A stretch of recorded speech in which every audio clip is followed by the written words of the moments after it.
அண்மை செய்தியை பார்த்துக் கொண்டிருக்கிறோம்.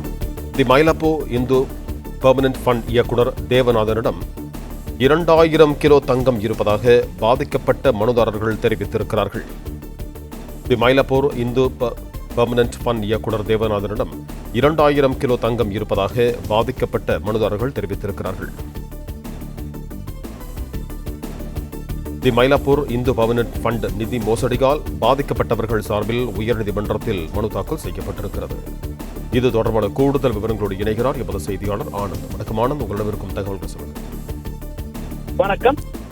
தேவநாதன் யாதவ் இயக்குநராக இருந்த தி மயிலாப்பூர் இந்து பெர்மனன்ட் நிதி நிறுவனத்தில் முதலீடு செய்த பாதிக்கப்பட்ட அனைவர் நலனும் பாதுகாக்கப்படும் என சென்னை உயர்நீதிமன்றம் உறுதி தெரிவித்திருக்கிறது.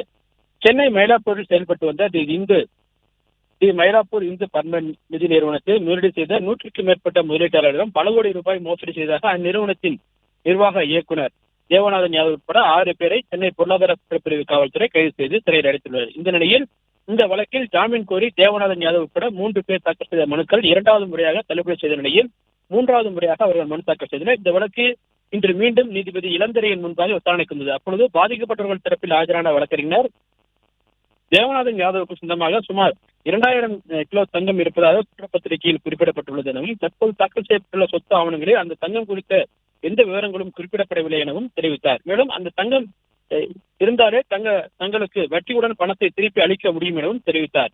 பொருளாதார குற்றப்பிரிவு தரப்பில் ஆஜரான வழக்கறிஞர் நீதிமன்ற உத்தரவின்படி தேவநாதன் யாதவ் தாக்கல் செய்த 300 கோடி ரூபாய்க்கான சொத்து ஆவணங்கள் ஆய்வு செய்ததில் பாதிக்கும் அதிகமான சொத்துக்கள் வில்லங்க சொத்துக்கள் என்றும் தெரிய வந்திருப்பதாக கூறியுள்ளார். மேலும் பங்கு சந்தையில் முதலீடு செய்துள்ள பங்குகள் மதிப்பு குறைந்து வருவதாகவும் தெரிவித்தார்.